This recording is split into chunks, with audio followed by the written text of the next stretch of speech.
고린도후서 8장 9절입니다. 고린도후서 8장 9절 제가 읽습니다. 우리 주 예수 그리스도의 은혜를 너희가 알거니와 부요하신 자로서 너희를 위하여 가난하게 되심은 그의 가난함을 인하여 너희로 부요케 하려 하심이니라. 앞에 누가복음 6장에서 말씀드린 것을 조금 기억하시면 이 구절에 대한 오해는 최소화시킬 수 있을 것입니다. 저도 예전에는 잘못 해석하기도 했습니다. 누가복음 6장의 말씀을 볼 때에 줄인 자는 배부름을 얻는다 그잖아요. 앞에 줄인 건 육체가 줄이는 거고 배부른 것은 은혜를 받고 회개가 터지고 성령 충만을 받고 하나님 관계가 바로 서고, 사도 바울 같은 이가 그렇게 하나님과 동행했음에도 그는 많이 배고프고 살았잖아요. 그러니까 하나님의 사람 사도 바울 같은 이가, 사도들 같은 이가 주님을 믿고 정말 주님을 기쁘시게 하는 삶을 살았지만 그들이 주님 앞에서야 웃었지, 세상에 좋은 집을 가지고 많은 재산을 가지고 쾌락을 누리기 때문에 웃는 게 결코 아니었죠. 마태복음 5장으로 한다면 그들은 애통하는 자였고 온유한 자였고 심령이 가난한 자였고 그 길을 계속하여 걸어갔던 걸 알 수가 있습니다. 고린도후서 8장 9절에 우리 주 예수 그리스도의 은혜를 너희가 알거니와 부요하신 자로서 너희를 위하여 가난하게 되심은, 주님의 실제적인 가난이지요. 너희를 위하여 가난하게 되시면 그의 가난함을 인하여 너희로 부요케 하려 하심이니라. 그렇기 때문에 주님께서 이 땅을 사실 때에 인자는 머리둘 곳이 없다 하셨고, 주님께서 아버지 하나님께 부요함을 구하지 않았어요. 세상적인 부요를 구하신 적이 없다 그 말이 없어요. 사도들에게 한 재산씩 다 챙겨주고, 야 너희 가족에게 이 큰 돈을 줘라, 나하고 함께 있는 동안에 가족이 잘 먹고 살아야 되잖아. 그래서 나를 믿고 내 제자가 되었으니까 너희들이 한 재산씩 다 챙길 수 있게 내가 주마. 그런 부요함, 세상적인 물질적인 부요함을 주님이 가지고 계시지 않았어요. 그의 가난함을 인하여 너희로 부요케 하려 하심이니라. 그래서 잘못 성경이 해석되고 해석하는 사람이 부요함이 돈 버는 거 부자 되는 거다, 그게 아니고 전능하신 하나님 앞에서의 부요를 이야기합니다. 주님께서 가난케 되심으로 우리로 하여금 하나님 앞에서 부요케 하려 하십니다. 그 부요의 첫 번째가 뭐예요? 천국을 유업으로 받는 거예요. 그거 이상의 부요가 어디 있습니까? 천국을 유업으로 받는 거, 그거 이상의 부요가 어디 있습니까? 또한 우리 주 예수님을 믿는 사람들이 죄 가운데 있고 연약함 가운데 있어요. 우리 주 예수 그리스도를 의지하여 은혜의 보좌 앞에 나아갈 때에 그 은혜를 부어주시죠. 그것도 부요지요. 그것도 부요지요. 고린도전서 1장 26절부터 29절을 봅니다. 고린도전서 1장 26절에서 29절입니다. 26절 읽어갑니다. 형제들아 너희를 부르심을 보라. 육체를 따라 지혜로운 자가 많지 아니하며 능한 자가 많지 아니하며 문벌 좋은 자가 많지 아니하도다. 이건 하나님의 부르심을 이야기, 하나님의 콜링입니다. 콜링, 하나님의 부르심이에요. 하나님께서 하나님의 자녀로 부르심이에요. 무엇을 통해서요? 예수 그리스도의 복음을 통해서 부르시는 거예요. 부르시는데 놀랍게도요, 믿는 사람 가운데 지혜로운 자가 많지 않다. 그게 다수가 무식한 사람들, 다수가 무식해. 소수만 지혜가 있고요, 소수만 능력이 있고요, 소수만 집안이 좋을 뿐이에요.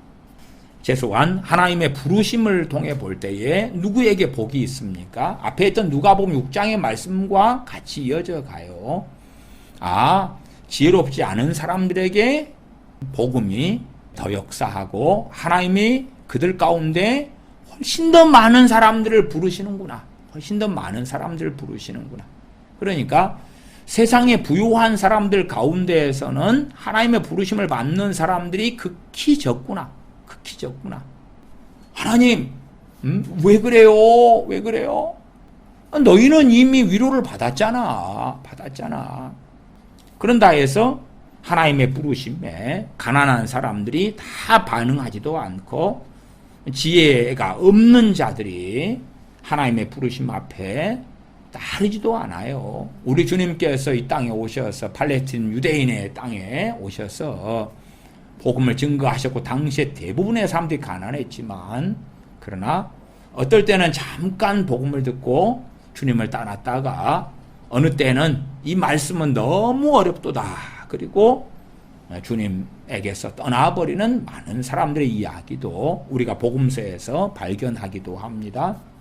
그럼에도 가난한 사람들이 실제적인 삶 속에서의 고통 속에 있고 어려움 속에 있고 그러지만 놀라운 복이 있는 게 하나님의 부르심이 이 가운데 있다. 하나님의 부르심이. 물론 하나님이 불러가지고 가난한 우리를 부자를 만들어주고 무능한 우리를 대단한 능력자로 만들어주는 그러한 것은 헛된 기대고 어떤 생각이다. 그런 것은 제가 많이 말씀을 드렸습니다. 바보들의 행기는 그래요. 내가 믿기 전에 가난했다가 믿은 다음에는 부자가 됐어. 그러니까 부한 자들에게 화가 선언된 것은 나하고는 상관없을 거야. 나는 믿는 사람이니까. 아닙니다. 아닙니다. 화가 선언된 부유한 자들은요, 믿으나 안 믿으나 다 해당되는 것입니다. 다 해당되는 것이에요. 다 해당되는 것이. 그러나 이제 세상 사람과 가치관이 똑같이 변해버리면 이 세대를 본받지 말라 했는데 본받아가지고 같은 걸 가지게 되면 정말 비통 속에 있는 사람은 가난한 사람이 되겠지요. 왜? 내가 욕망하는 저 아파트, 내가 욕망하는 저 차, 욕망하는 저것들을 누리지 못하잖아요. 못해. 그러니까 어떨 때는 부자들보다 더 중한 죄를 지을 수도 있는 거예요. 부자들은 욕망하는 걸 돈으로 할 수가 있잖아요. 할 수가 있어. 더 많이 할 수가 있어. 더 많이 욕망하는 대로 할 수 있고 사는 사람이 죄가 더 많을까? 할 수 없는데 시기만 질투만 하고 불평만 하고 원망만 하는 사람들 죄가 많을까? 각자마다 다르겠지요. 그럼에도 가난한 사람들, 또 지혜가 없는 사람들, 무식한 사람들이죠. 못 배운 사람들, 또 지능도 떨어지고 기억력도 이해력도 암기력도 별 볼 일 없어요. 그냥 본래적으로 못 배웠는데 똑똑한 사람이 있고요. 우리가 정주영 돌아가신 회장 같은 양반은 못 배웠는데 얼마나 똑똑합니까? 거의 천재적인 사람이에요. 그러나 이제 못 배웠는데 본래가 그냥 좀 무식한 사람이 있어요. 본래가. 이제 배웠다고 대학 나왔다고 유식한 건 아니에요.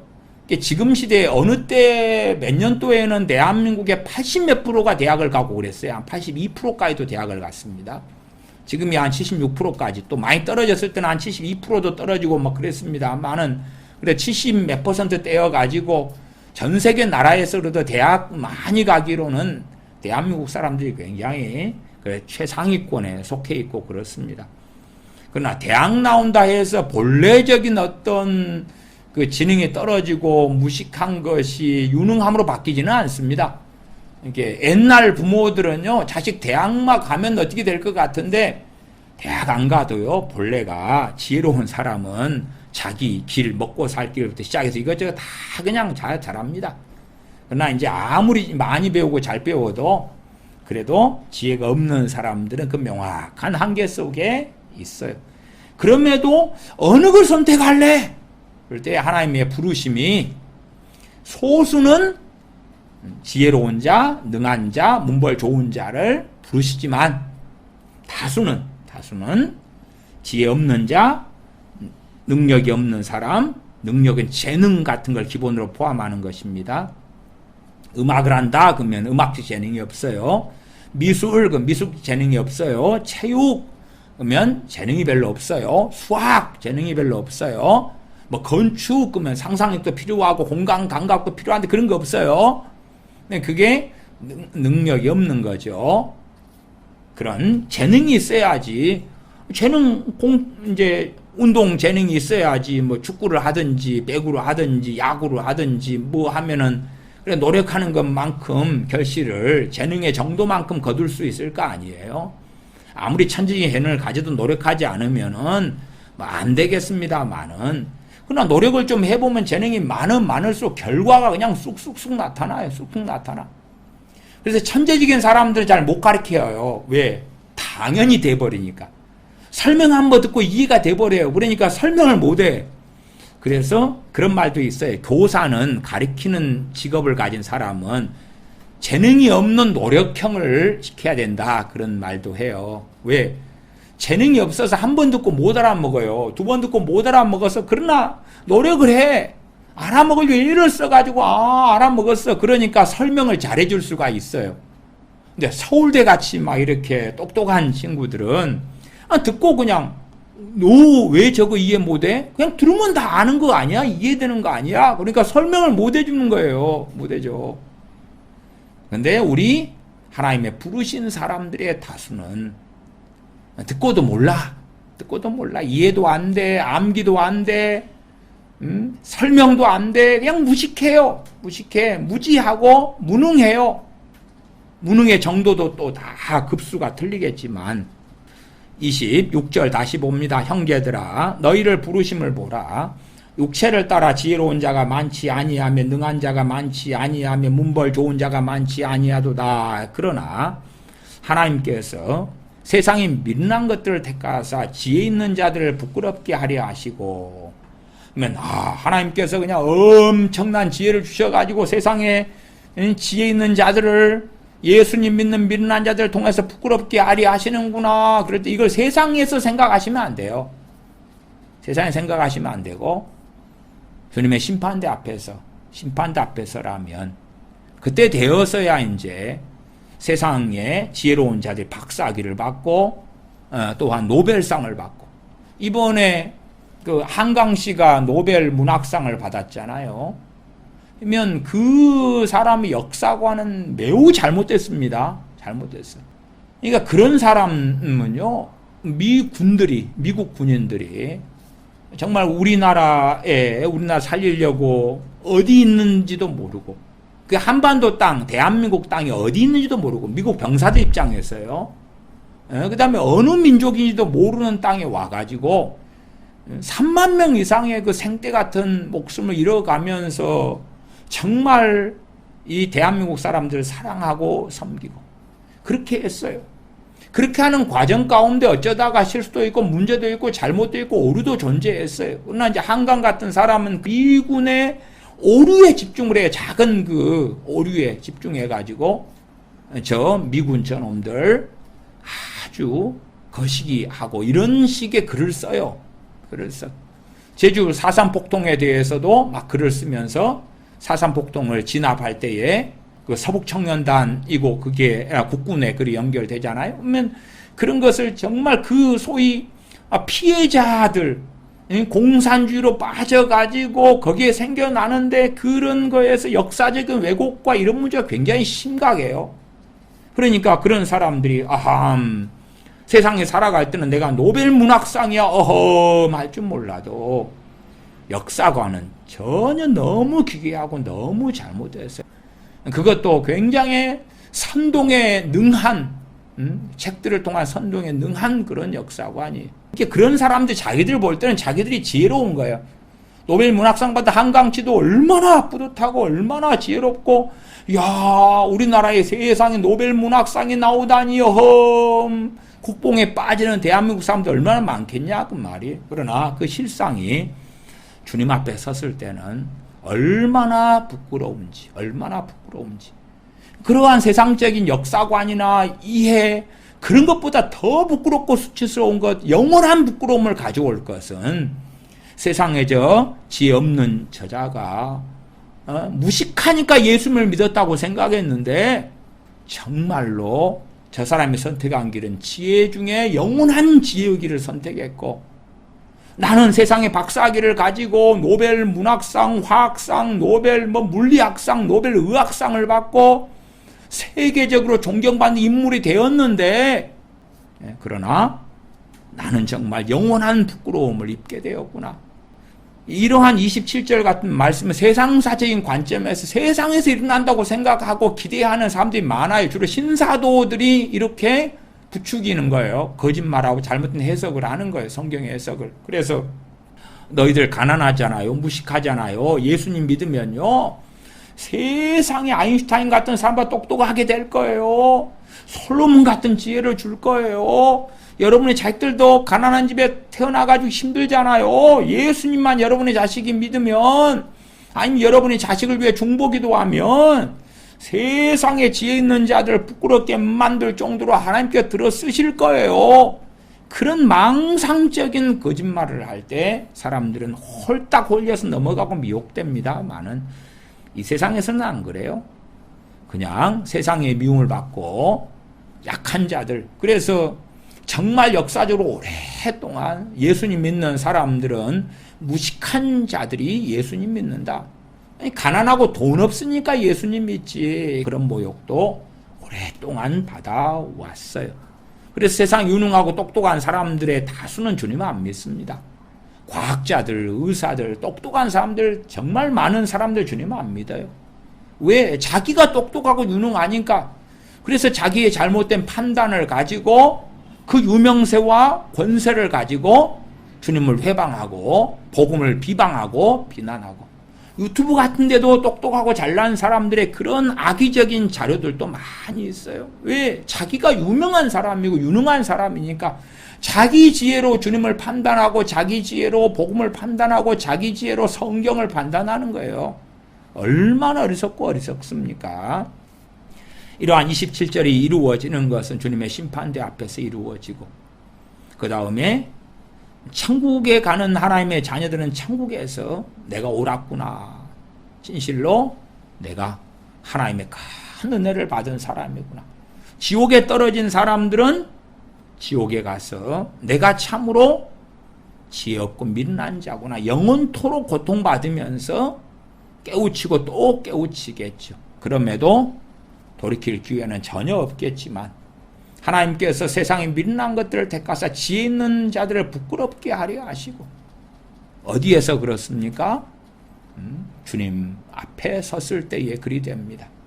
물론 이 세상에서 예외적인 건 있어요. 그러나 일반론적인 건 아닙니다. 제가 예외적이라고 말씀드리는 것은 베드로 사도같이 무식한 사람들, 그 사람들을 통하여 주님이 사용하시고 말씀 복음을 전하게 하죠. 복음을 전하게. 무식한 베드로 사도를 통하여 예수 그리스도 이름으로 미문에 앉은 안진뱅이 같은 사람이 일어나기도 하고 많은 병자가 고쳐지기도 해요.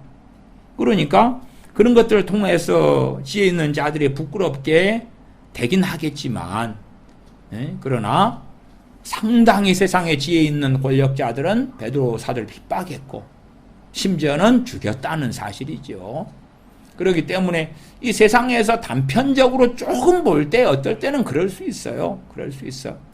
그러나 정말 그것은 부분적인 일일 뿐이고, 그 누구에게나 세상에 미련한 크리스천들 가운데에서 이 세상의 삶 속에서 일어나는 보편적인 일하고는 상관이 없다. 그 말 상관이 없어. 극소수의 어떤 사람들에게 조금 그럴런지 몰라도 이 한 부분을 일반화의 오류를 가지고 이야기하면 결코 안 된다. 28절, 하나님께서 세상에 천한 것들과 멸시받는 것들과 없는 것들을 택하사 있는 것들을 폐하려 하시나니. 29절, 이는 아무 육체도 하나님 앞에서 자랑하지 못하게 하려 하심이라. 디모데전서 6장으로 갑니다. 디모데전서 6장 8절입니다. 디모데전서 6장 8절입니다. 우리가 먹을 것과 입을 것이 있은즉 족한 줄로 알 것이니라. 하나님께서 부유한 자들에게 선언하신 그 화를 어떻게 피할 수 있을 것이냐? 어떻게 피할 수 있을 것이냐?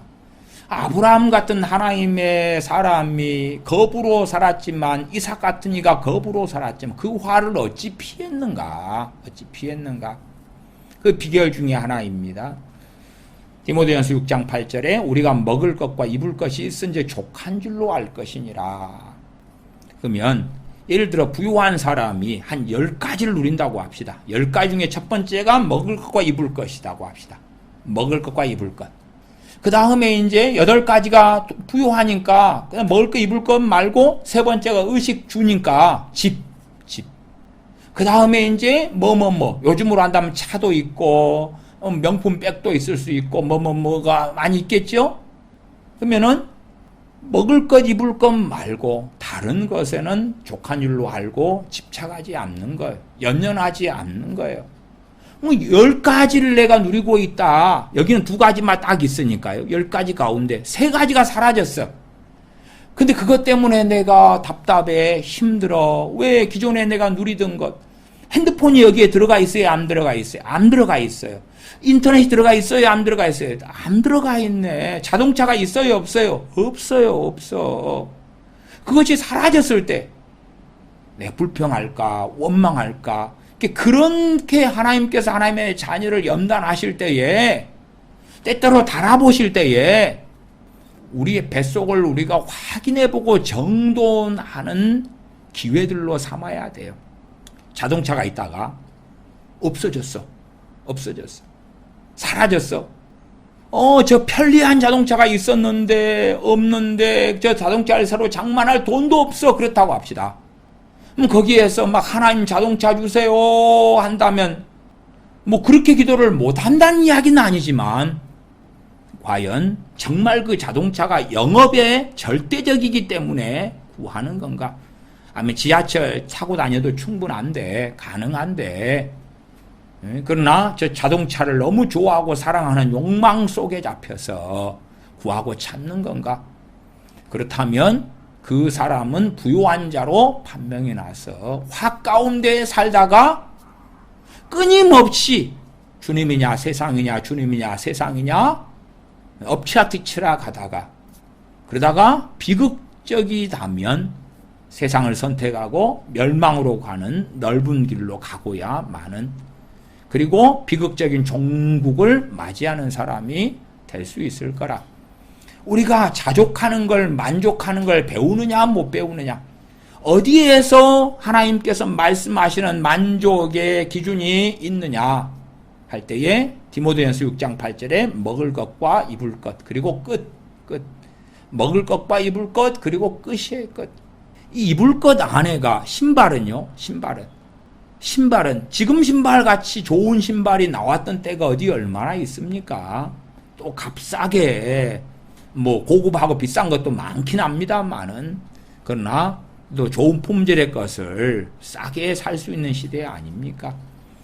저는 그래도 70년대에 살았기 때문에 그 당시에 검정 고무신 이거 신는 세대였고, 그 다음에 흰 고무신 나오고 흰 고무신 신는 세대였고 그랬습니다만은, 참 검정 고무신만 나올 때도 너무 좋더라고요. 왜냐하면은 제가 어릴 때니까 비 오는 날 정말 마음 편히 놀러 다닐 수 있는 거예요. 당시에 이제 맨발로 많이 놀았거든요.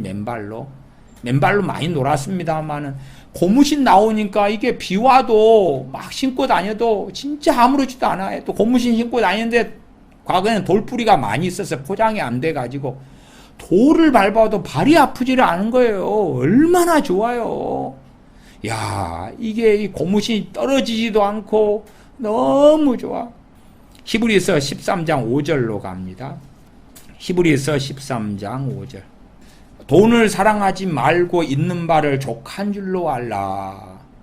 돈을 많이 가진 사람이 돈을 안 사랑할까? 또 그건 아니다 그랬어요. 그건 아니에요.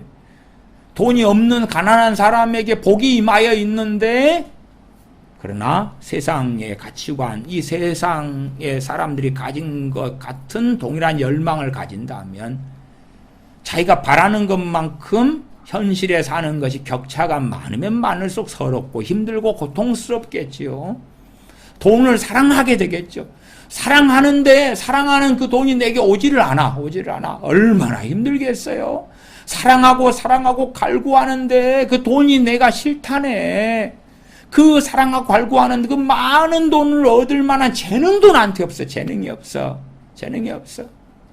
지혜라도, 세상적인 지혜라도 많으면 이런 아이디어 상품을 개발하고 새로운 사업 아이템을 만들고, 아니면 그 아주 인기 있는 글이라도 쓰고, 아니면 웹툰, 그런 거 그려가지고 그냥 한 편에 100원씩 짱짱짱 팔고, 그 요즘에 웹소설 같은 거 잘 쓰는 친구들 인기 있는 것만 써도 뭐 억대 이상 소수지만은 금방 돈 버는 친구들 많잖아요. 몇 달 만에. 그러니까 그런 재능이 있으면, 글 쓰는 재능이 있으면 그 세상에 지혜 있는 자들 이런저런 지혜를 발동해서 별의별 걸 다 할 수가 있는 거예요. 말재주만 가지고 있어도, 또 지혜 중에 하나, 재능 중에 하나도 그 개그맨 웃기는 거 있잖아요. 그런 것도 참 재능이잖아요. 그래서 잘 웃기고 그런 친구들 사회를 또 잘 봐요. 그래가지고 여기저기 사회 보고 돌아다니는데 잘해요. 세상 가수들 재능이 있으니까 노력도 했겠죠, 당연히. 근데 재능이 탁월하니까. 그래가지고 공연 한번 가고, 한 번 공연 가면 돈 몇 천만 원씩 받고 막 그러잖아요. 그런 것에 대부분 우리 믿는 사람들이 해당이 안 돼요. 해당이 안 돼. 그런 걸 보면서 나도 그러면 점점 믿음과 신앙에 있어서는 내리막길밖에는 없는 거예요. 돈을 사랑하지 말고 있는 바를 족한 줄로 알라. 만족을 배우느냐 못 배우느냐. 만족을 배우느냐 못 배우느냐. 그러니까 이 만족하는 것하고 도전하는 건 다른 것입니다. 그냥 이상한 망상 속에서요, 학생이 나는 새로운 지식을 배우지 않을래, 만족할래, 그 이야기 아니잖아요. 이 본문은 그런 데 쓰는 거 아니에요. 사업가가 점점점 시대가 바뀌어 가니까, 기술도 발전해 가니까 점점점 업그레이드를 하고 새로운 기술 개발해야 되잖아요. 근데 나는 만족할 거야. 그 이상한 사람이잖아요. 또 유행이, 한국 옷장사 한다 그러면 유행이 막 바뀌어 가잖아요. 그러면 새롭게 유행을 따라서 어떤 장사해 먹고 살려면 사람들이 좋아하는 품목을 살펴보고 공부하고 새롭게 사람들이 좋아하는 옷을 구하러 다니고 이렇게 열심히 노력해야 되는데 난 만족할 거야. 그게 아니잖아요. 내가 영어 실력이 50점밖에 안 되는데 영어 실력이 100점 맞아야 돼. 근데 아니야. 나 50점에 만족할 거야. 그쪽 영역은 전혀 아니에요. 이걸 짬뽕하고 섞어버리면 안 되는 것이에요.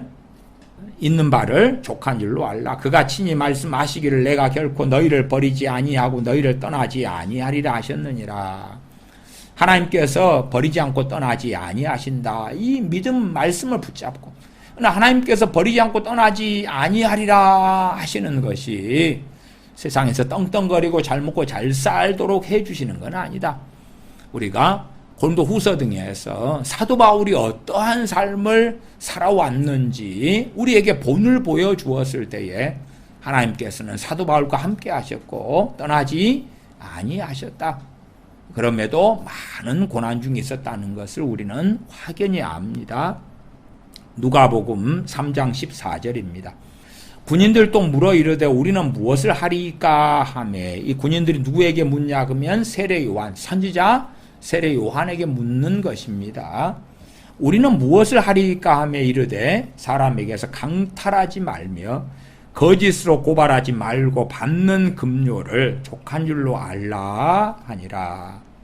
급료가 이 군인들 생각에 많지 않아요. 그래서 군인들에게 세례 요한이 증거하는 이러한 하나님의 말씀은 강탈하지 말아라. 너희가 지금 부족해. 너희가 만족하지 못해.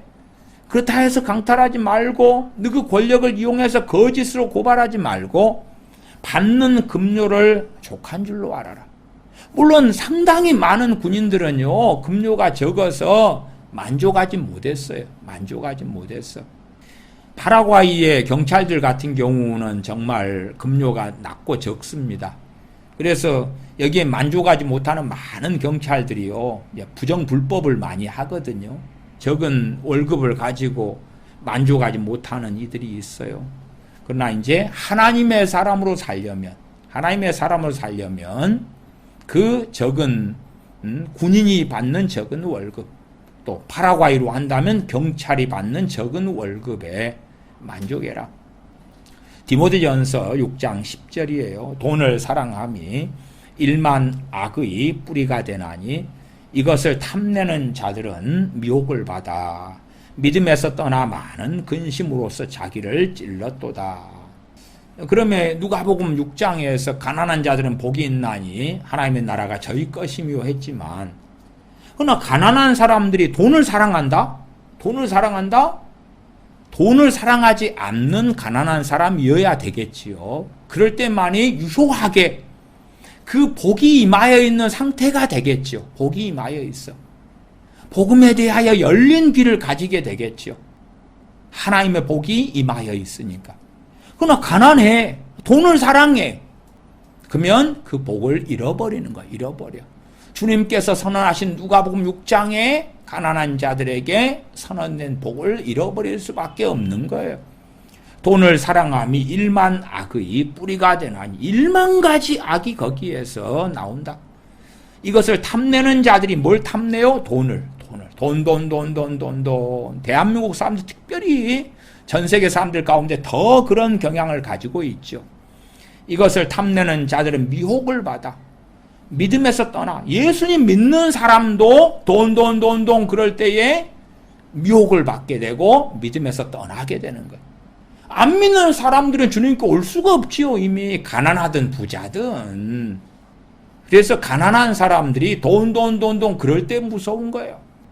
그런 사람들에게 기복주의 복음, 저런 가짜 복음, 혼합 복음을 전하면 끔찍한 것입니다. 끔찍해. 믿는 사람도요, 돈을 사랑해요. 돈을 사랑해요. 그렇다면 미혹 속에 쉽게 들어가 버리는 거예요. 그리고 믿음에서 얼마든지 떠나요. 얼마든지. 단지 돈을 사랑함, 이것은 대표성입니다. 대표성. 돈이 있어야지 차를 사고, 돈이 있어야 집을 사고, 돈이 있어야 더 좋은 걸 가지고 소유하고 누리잖아요. 그러니까 나 저 강남 아파트, 나 저 좋은 뭐, 나 저거 막 그러는 게 다 돈을 사랑함이에요. 돈을 사랑함. 돈이 있어야지 하는 거니까. 그런데 이제 사람들은 말씀의 의미를 상고하기보다도 최대한 성경을 어떤 식으로 이해하려고 하는 완악함이 있냐 그러면, 자기는 말씀에 해당되지만 해당되지 않는 식으로 이해하려는 그 완악함이 있어요. 그래서 돈을 사랑하는데도 돈을 사랑하지 않는 척. 이건 누구나 다 할 수밖에 없는 그런 것이지 죄 짓는 것이 아닌 척 그렇게 하려는 경향성이 많다. 요한계시록 2장으로 갑니다. 요한계시록 2장 8절에서 10절입니다. 서문학교의 이야기입니다. 전에도 서문학교회와 라오디게아 교회에 대한 설교를 한 적이 있습니다. 본문만 짧게 서문학교회와 라오디게아 교회 이야기를 보고 지나가겠습니다. 요한계시록 2장 8절부터 10절 제가 읽습니다. 서문학교회의 사자에게 편지하라. 처음이며 마지막이요 죽었다가 살아나신 이가 이르시되, 내가 네 환난과 궁핍을 알거니와 실상은 너가 부요한 자니라. 이 서문학교의 교인들은 환난과 궁핍 속에 살았는데 하나님 앞에서, 주님 앞에서는 부요한 사람이었다. 그러면 진실로 주님께서 내가 부요한 자로서 가난하게 되면 너희로 부요케 하려 하심이라는 것이 서문학교에는 그대로 이루어진 것. 또한 서문학교의 교인들은 환난과 궁핍 속에 살았지만 그것이 심령의 가난함 속에 유지가 되어졌고, 그러하지 환난과 궁핍 속에 살았는데 원망하고 불평하고 돈을 사랑하고 탐내고 욕망하고 그런 세계 속에는 살지 않았다. 실상은 너가 부요한 자니라 자칭 유대인이라 하는 자들의 비방도 알거니와 실상은 유대인이 아니요 사단의 회당이라. 너는 장차받을 고난을 두려워하지 말라. 볼지어다 마귀가 장차 너희 가운데에서 몇 사람을 옥에 던져 시험을 받게 하리니 너희가 10일 동안 환난을 받으리라. 너가 죽도록 충성하라. 그리하면 내가 생명의 면류관을 네게 주리라. 환난과 궁핍을 당하고 그렇게 살아가는데, 또한 너는 장차 받을 고난을 두려워하지 말라. 고난을 또 받는다고 말씀을 해요. 그렇게 하면서 심지어는 내가 죽도록 충성하라. 죽게 되더라도 믿음에서 떠나지 말고 주님 부인하지 말라 그 말이에요. 보통 대한민국의 상당한 교회에서는 죽을 힘을 다해서 충성봉사해라 그런 걸로 이해하기도 하고 가르치기도 하는데 그 이야기 아닙니다. 당시에는 주님 믿는 이유 때문에 잡혀 죽던 때입니다. 그렇기 때문에 잡혀 죽더라도 주님 부인하지 말아라. 요한계시록 3장 15절로 갑니다. 3장 15절 라오디게아 교회에 하시는 말씀이에요. 15절부터 19절까지 제가 읽습니다. 내가 네 행위를 아노니 너가 차지도 아니하고 뜨겁지도 아니하도다. 너가 차든지 뜨겁든지 하기를 원하노라. 너가 이같이 미지근하여 뜨겁지도 아니하고 차지도 아니하니 내 입에서 너를 토하여 버리리라. 너가 말하기를 나는 부자라 부요하여 부족한 것이 없다 하나 네 공고한 것과 가련한 것과 가난한 것과 눈먼 것과 벌거벗은 것을 알지 못하는도다.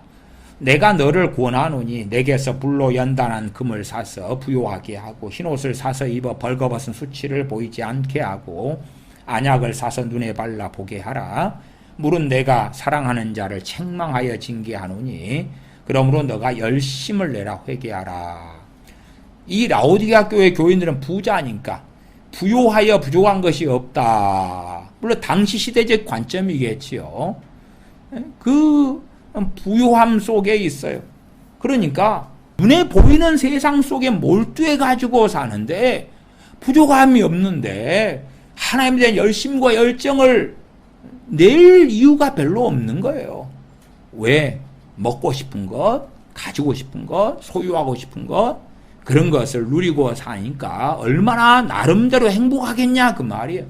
하고 싶은 걸 할 수 있으니까 먹고 싶은 거 먹고 쾌락하고 싶은 것도 하고 그런단 말이에요. 우리 식으로 하면 여행 갈 것 가고 맛집 갈 것 가고 놀러 가고 싶은 데 가고 휴가 갈 때 가고 휴가 갈 돈이 있고 돈이 없는 사람은요 회사에 휴가 쓸 수 있는 날도요 그것도 돈으로 바꿔가지고 주세요 그렇게 할 거 아니에요.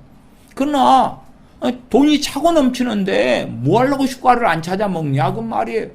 시간이 있어야 돈도 쓰지.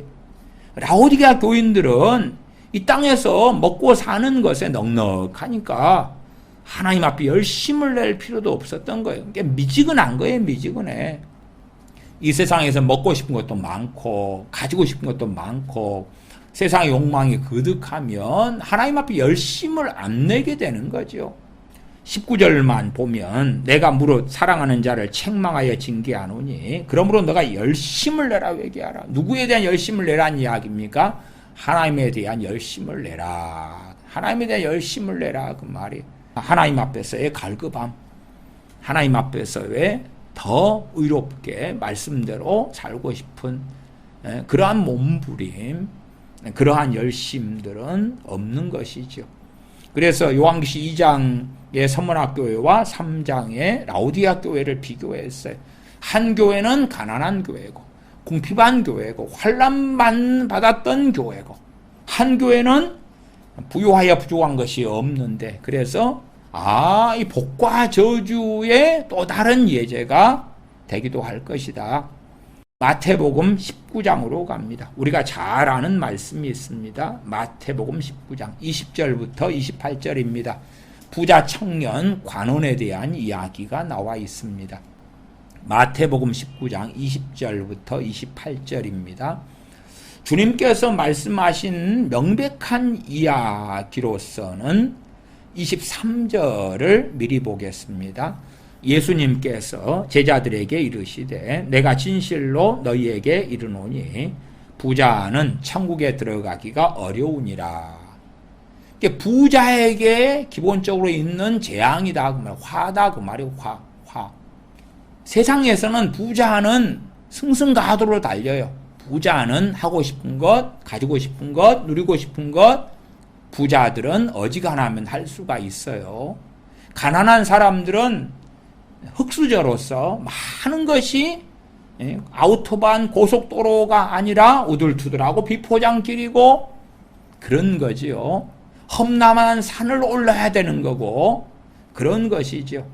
그러나 천국으로 가는 길은 그 뱃속까지 세상 것으로 가득 차지 않았다면 열린 대로처럼 갈 것이다. 복이 주어져 있으니까.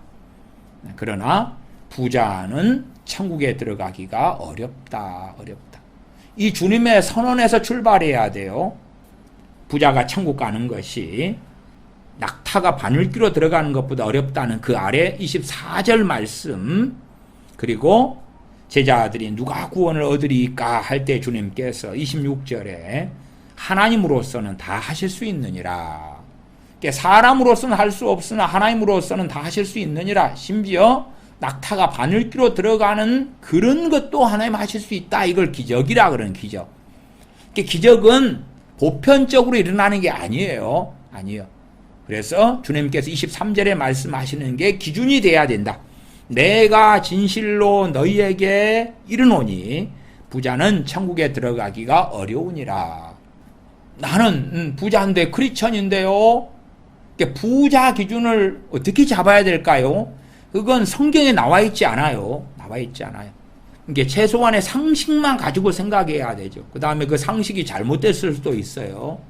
대한민국 사람들은 올려치기 많이 한다 그랬잖아요. 내려치기도 많이 하고, 상위 10%의 소득을 가지는 사람이 나는 중위권밖에 안 돼, 그 내려치기도 많이 하고요.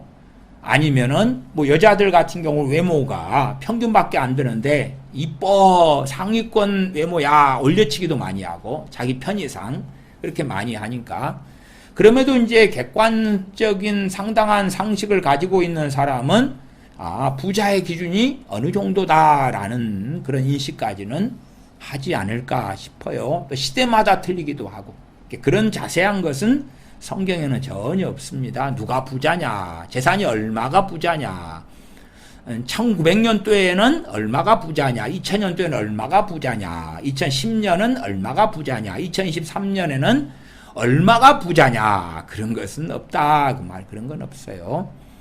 그럼에도 부자는 천국에 들어가기가 어렵다. 그 부자의 판단은 하나님이 정확히 하시겠죠. 대한민국의 중산층은 아프리카 어느 나라들에 가면 부자예요. 그럼에도 부자에 대한 정확한 판단은 하나님이 하실 거다. 그래서 부자에게는 화가 선언되어 있기 때문에 신앙적으로는 비포장도로를 가는 거고요. 가난한 자들이 정말 심령이 가난케 되어는 그 길로 바르게 들어서 있다면, 가난한 크리스천들은 신앙에 있어서는 포장도로 혹은 아우토반 혹은 고속도로를 달릴 수 있을 것이다. 그럼에도 대한민국에서는 점점 부자나 가난하나 중산층이나 다 물질 만능주의, 황금 만능주의, 계급주의, 그래서 더 높은 계급, 더 좋은 차, 더 좋은 아파트, 더 좋은 옷, 그런 계급주의에 매몰되어 살아가기 때문에 대한민국의 가난한 사람들은 주님께서 선언하신 그 복을 누리는 그런 경우들은 유감스럽게도 별로 없다.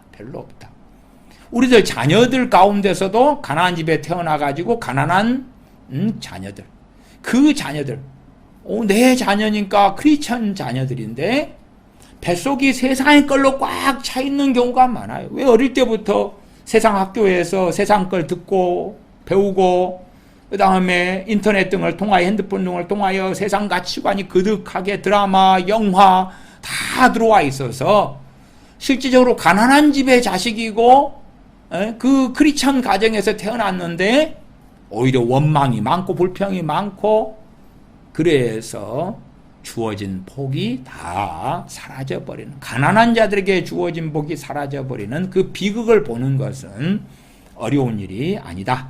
20절로 갑니다. 그 청년이 이르되 이 모든 것을 내가 지켜 싸운데 아직도 무엇이 부족하니까? 예수님께서 이르시되 너가 온전하고자 할진대 가서 네 소유를 팔아 가난한 자들에게 주라.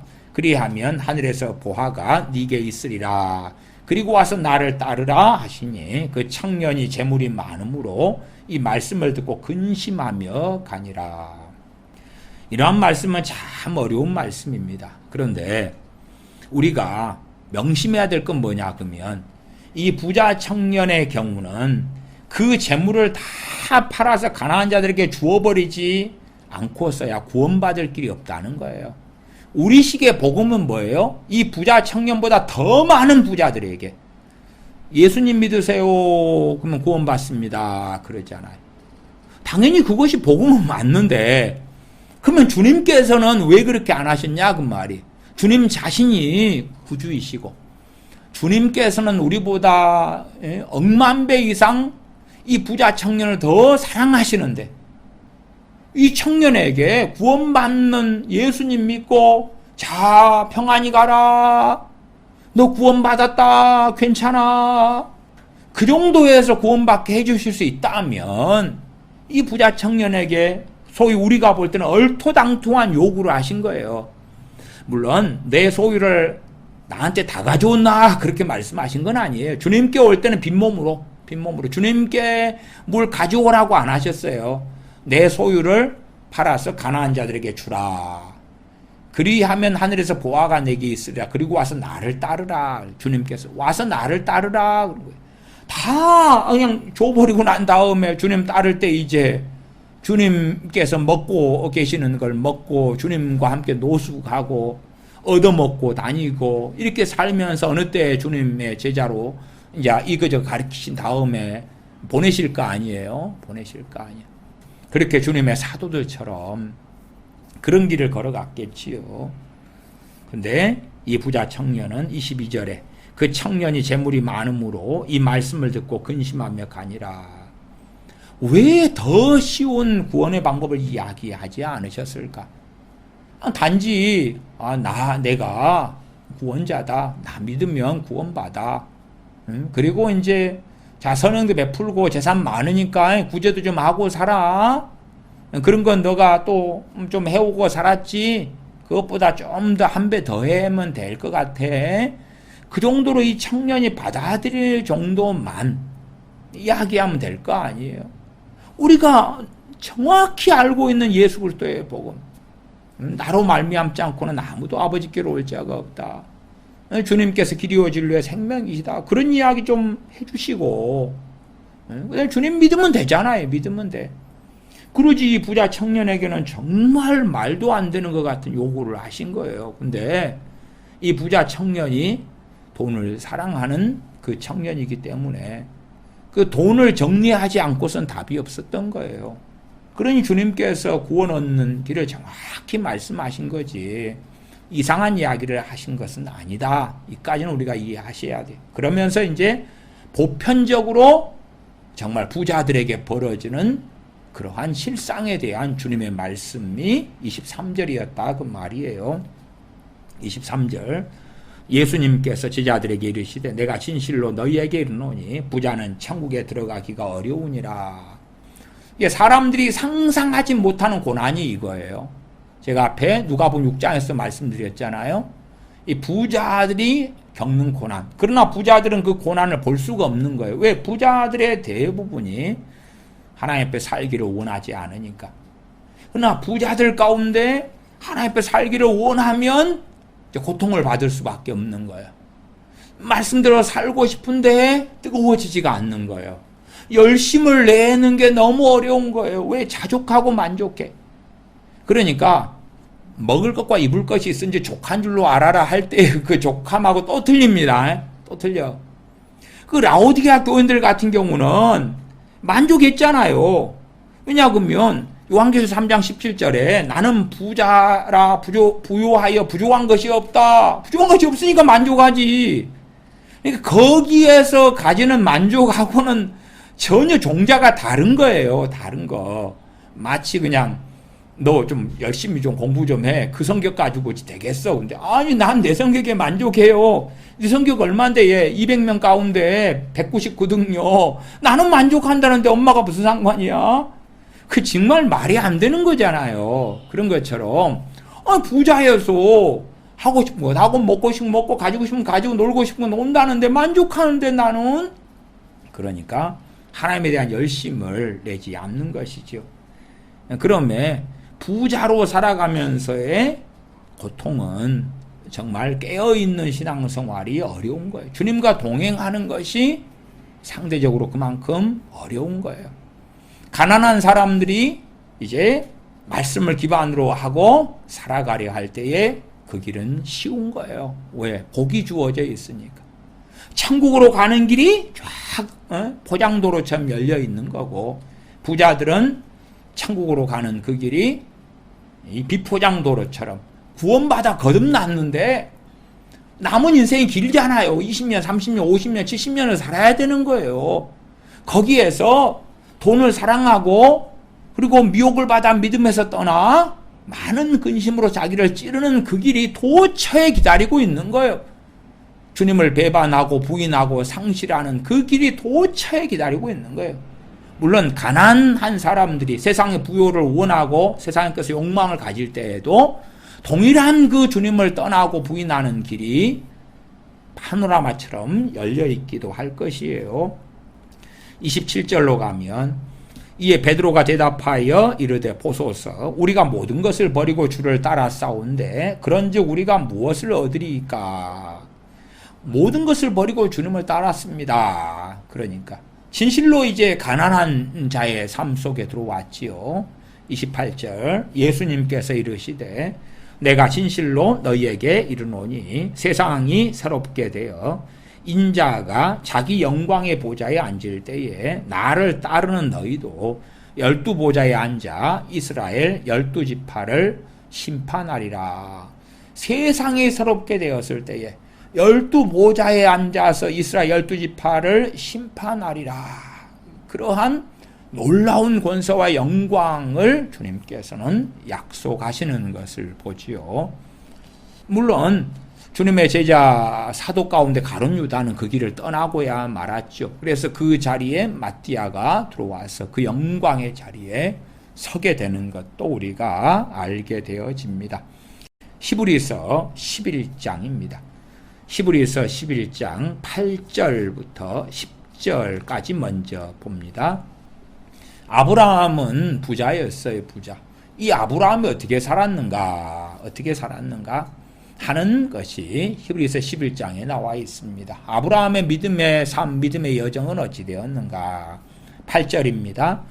믿음으로 아브라함은 부르심을 받았을 때에 순종하여 장래의 유업으로 받을 땅에 나아갈새 갈 바를 알지 못하고 나아갔으며 믿음으로 그가 이방의 땅에 있는 것 같이 약속의 땅에 거류하여 동일한 약속을 유업으로 함께 받은 이삭 및 야곱과 더불어 장막에 거하였으니 이는 그가 하나님이 계획하시고 지으실 터가 있는 성을 바랐습니다.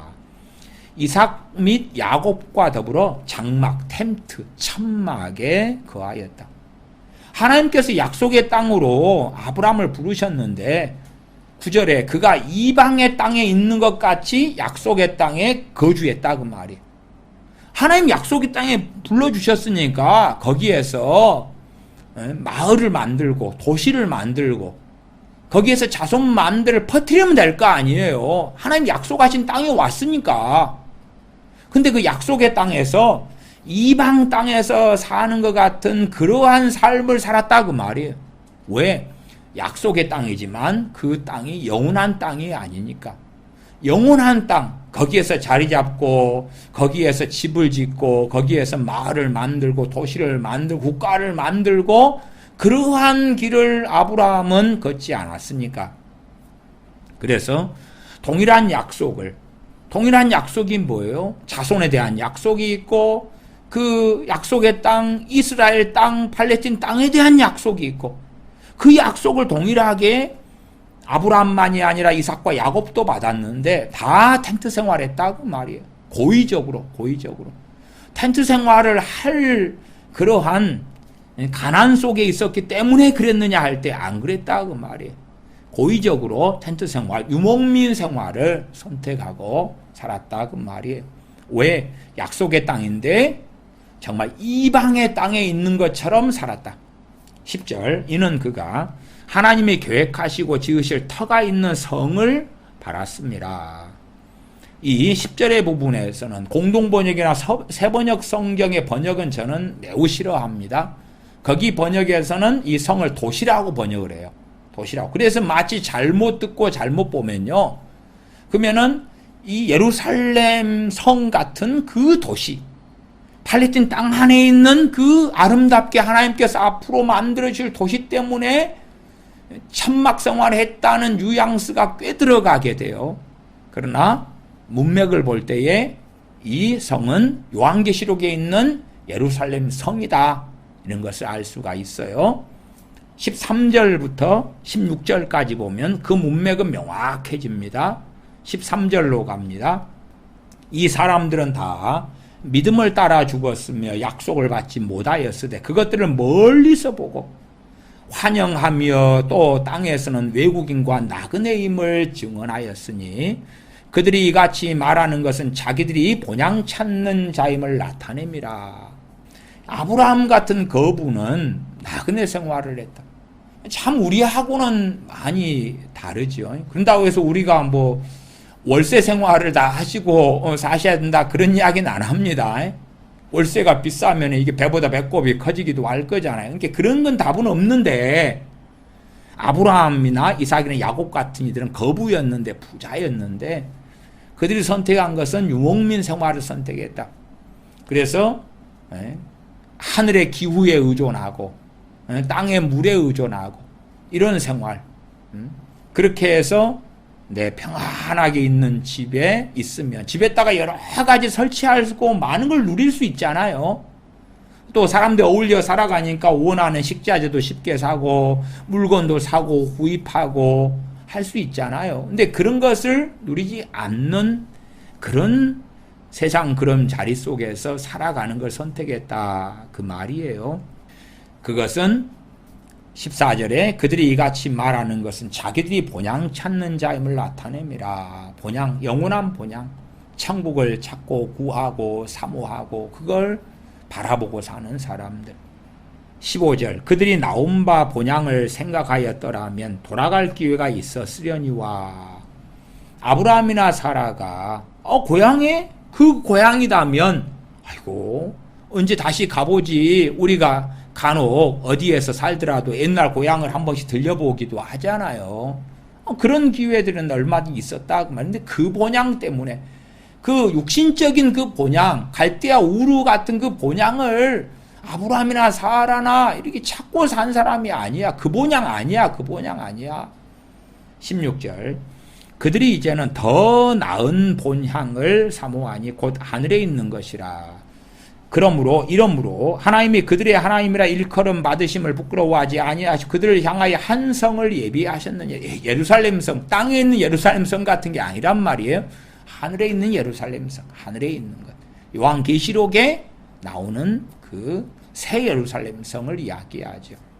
그래서 거부로서 살았는데 어떠한 선택을 하였는가? 더 평안한 길, 더 세상에서 먹고 마시고 누리고 살 수 있고 더 복지를 누리는 길을 선택할 수 있음에도 불구하고 그것을 거부했다. 창세기 13장 말씀만 보고 마무리하겠습니다. 창세기 13장입니다. 창세기 13장 8절부터 15절까지 보겠습니다. 창세기 13장 8절부터 제가 읽습니다. 아브람이 롯에게 이르되 우리는 한 친족이라 나나 너나 내 목자나 네 목자나 서로 다투게 하지 말자. 왜? 서로 간에 가진 게 너무 많아졌다 그랬잖아요. 영역이 막 겹치고 충돌하는 거예요. 그래서 아브람의 종들과 롯의 종들이 여러 가지 것 때문에 다투고 싸우게 되는 거예요. 9절, 네 앞에 온 땅이 있지 아니하냐. 나를 떠나가라.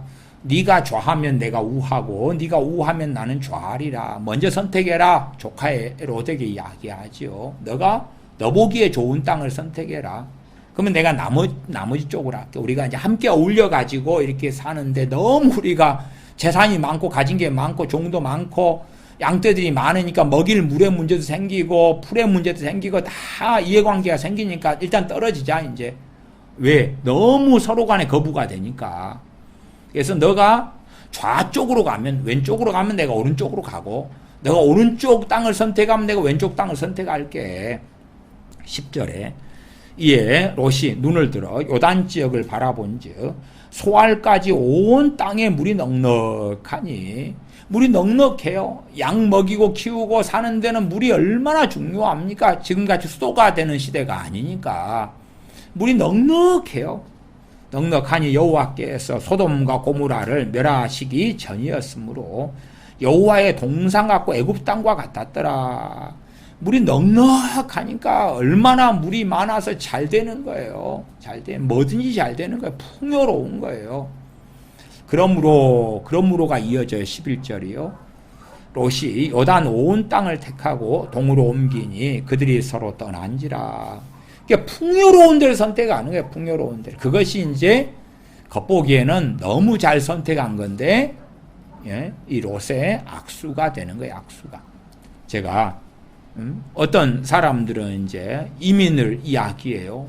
대한민국에서 이민 가는 참 능력 있고 유능한 친구들 많아요. 이공계열이나 뭐 의사 되는 친구들도 요즘에 미국이나 호주나 이런 의사들 같은 또 능력 있는 기술자들은 많이 옮기거든요. 그러한 좋은 선진국들로. 그러면 그렇게 복지가 이루어지고 막 좋은 것보다도 차라리 그러려면 동남아를 가든지 후진국을 가든지 개발도상국을 가든지 그런 것들도 한편으로는 차라리 내가 어딘가 이민을 간다고 생각한다면 선택지에서는 좋은 곳들보다 그렇지 않은 곳을 선택하는 것, 그런 것이 훨씬 더 지혜로운 선택이 되기도 할 것이다. 그러한 이제 아브라함과 롯의 선택에 있어서 예제로 삼는다면 그러하는 것이에요. 우리가 그렇기도 하잖아요. 좀 어려운 이야기입니다. 어려운 이야기인데 한국에서 이제 젊은 친구들이 수도권에가 직장이 있잖아요. 수도권에가 직장이 있고 거기가 먹거리가 있어. 직업이 있어요. 대신에 월세도 비싸고 그러겠죠. 그러나 직장을 구하려면 수도권이 좋아. 수도권으로 가고 그래. 인서울 대학만 가면 인생에 또 얼마든지 쉽게 풀려갈 수도 있다 그 말이에요. 거기에서 이제 내가 어떤 걸 선택할까? 직장도 별로 없고 일자리도 별로 없는, 그래서 정말 하나님 의지하고 엎드리고 막 그럴 수밖에 없는 지방에 머무는 걸 선택할까? 정말 그래도 일자리를 찾아보면 거득한 수도권을 선택할까? 그래서 수도권을 선택하는 게 더 편하잖아. 인프라도 좋고 지하철도 좋고 구경할 것도 좋고 문화시설도 좋고 젊은이들이 거득하고. 그러니까 제가 그런 예제를 삼은 거지 그냥 그에 따라서 그렇게 꼭 어떻게 해야 된다 그런 이야기는 아닙니다. 그런 이야기는 아닌데 이 창세기 13장을 약간 이해하시는데 약간의 참조로 그냥 이야기하는 거예요. 그 방식이 옳다의 문제가 아니고요. 절대 수도권으로 가지 마라 그런 이야기 한 게 아니고요. 일자리가 거기 있으니까 가셔야지. 근데 아브라함이나 롯의 선택은 극명하게 달랐다. 그렇기 때문에 하나님의 사람들이 하는 선택이 보기에 더 좋아 보여, 더 편리해 보여, 저리 가면 더 잘 가지고 소유하고 누릴 수 있어. 그 선택의 길이 꼭 옳은 것이 되지 않는다 그 말이. 옳은 게 되지 않아요. 회사에 주식을 선택해서 주식 투자할 때야 올라가고 잘 되고 잘 나가고 이런 기업을 선택해야지요. 특별한 기술 가진 중소기업, 전망성 있는 거 아닌 한은. 그러나 이제 신앙의 길과 신앙의 삶은 눈에 보이는 것을 쫓고 추구하고 살아가는 삶이 아니기 때문에 우리가 롯의 선택과 아브라함의 선택을 주목할 이유가 있다. 11절로 갑니다. 그러므로 롯이 요단 온 지역을 택하고 동으로 옮기니 그들이 서로 떠난지라. 12절 아브람은 가나안 땅에 거주하였고 롯은 그 지역의 도시들에 머물며 그 장막으로 옮겨 소돔까지 이르렀더라. 소돔 사람은 여호와 앞에 악함의 큰 죄인이었더라. 롯이 아브람을 떠난 후에 여호와께서 아브람에게 이르시되 너는 눈을 들어 너 있는 곳에서 북쪽과 남쪽 그리고 동쪽과 서쪽을 바라보라. 보이는 땅을 내가 너와 내 자손에게 주리니 영원히 이르리라.